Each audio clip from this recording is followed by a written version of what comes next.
Praise the Lord. தெரிந்து கொள்ளப்பட்டவர்களாக மாறணும் அப்படின்னா என்ன பண்ணணும்னு பார்த்துட்டு இருந்தோம்.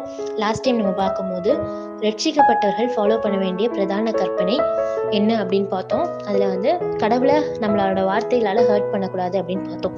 இன்னைக்கு இன்னும் அதிகமாக நம்ம கடவுள்கிட்ட அன்பு கூறுறதுக்கு என்ன பண்ணுறது அப்படின்னா, 2 யோவான் 1:6 என்ன சொல்லுதுன்னா, நம்ம அவருடைய கற்பனைகளின்படி நடப்பதே அன்பு. கடவுள் நம்மளுக்குன்னு சில கட்டளைகள் கொடுத்துருக்காரு, கிறிஸ்தவர்களுக்குன்னு சில கட்டளைகள் கொடுத்துருக்காரு. அது உலகத்தின் ரூல்ஸ்க்கு ஆப்போசிட்டா இருக்கும், எதிராக இருக்கும்.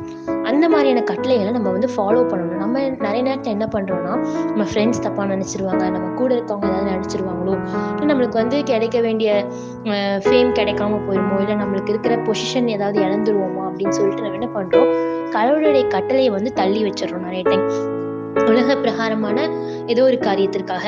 நம்ம பைபிள்ல ஒரு தானியேல், சாத்ராக், மேஷாக், ஆபேத்நேகோ பார்க்குறோம்.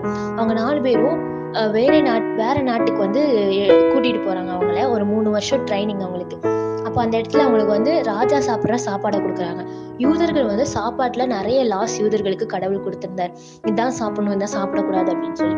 ஆனா இந்த ராஜ சாப்பாட்டுல எல்லாம் அவங்க வேற மக்கள், அதனால அவங்க எல்லாம் சாப்பிடுவாங்க. சொன்னா இந்த 4 பேரும் அந்த இடத்துல என்ன சொல்றாங்கன்னா, நாங்க எங்களுடைய கட்டளைகளை மீறி சாப்பிட மாட்டோம், கேட்டுள்ள எதையும் சாப்பிட்டு நாங்க எங்களை தீட்டுப்படுத்திக்க மாட்டோம் அப்படின்னு சொல்றாங்க.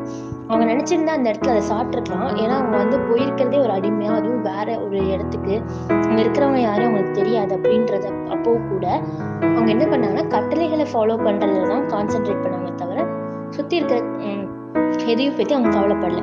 அதே மாதிரி இன்னொரு சிச்சுவேஷன் அவங்களுக்கு வருது. ஒரு சிலையை செஞ்சு இது நீங்க வணங்கி ஆகணும் அங்க இருக்கிற எல்லாரும் சொல்றாங்க. அப்போ சாத்ராக், மேஷாக், ஆபேத்நேகோ அவங்க ஒரு பொசிஷன்ல இருக்காங்க, ஹை பொசிஷன்ல.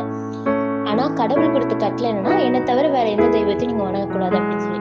அப்ப இந்த 3 பேர் அந்த இடத்துல என்ன பண்றாங்கன்னா, தங்களுடைய பொசிஷன் போனாலும் பரவாயில்ல, சூளைக்குள்ள அவங்களை தூக்கி போட்டு அவங்க உயிரே போனாலும் பரவாயில்ல, ஆனா இந்த கட்டளைகளை நாங்க ஃபாலோ பண்ணுவோம் அப்படின்னு சொன்னாங்க. அந்த மாதிரி நம்மளும் என்ன பண்ணணும்னா, சுத்தி இருக்கிற உலகத்தை குறிச்சு கவலைப்படாம கடவுள் நமக்கு கொடுத்திருக்க கமாண்ட்மெண்ட்ஸ், கட்டளைகளை கண்டிப்பா ஃபாலோ பண்ணணும். அப்படி நம்ம பண்ணும் போதுதான் நம்ம கடவுள் மேல அன்பு கூறுறதை நம்மளால காட்ட முடியும். நம்ம ஒரு பாட்டு பாடுறதா இருந்தாலும், ஒரு ஃப்ரெண்ட்ஸ் கூட பேசுற காரியங்களா இருந்தாலும், நம்ம செய்யற எந்த காரியமா இருந்தாலும் இது கடவுளை சந்தோஷப்படுத்துதா அப்படிங்கறத நம்ம பார்க்கணும். அப்படி கடவுளை சந்தோஷப்படுத்துற காரியங்களை மட்டும்தான் நம்ம செய்யணும். அப்படி செய்யும் போது கடவுள் நம்மளை ஆசீர்வதித்து நம்மளை தெரிந்து கொள்ளப்பட்டவர்களா மாத்துவார். தேங்க்யூ.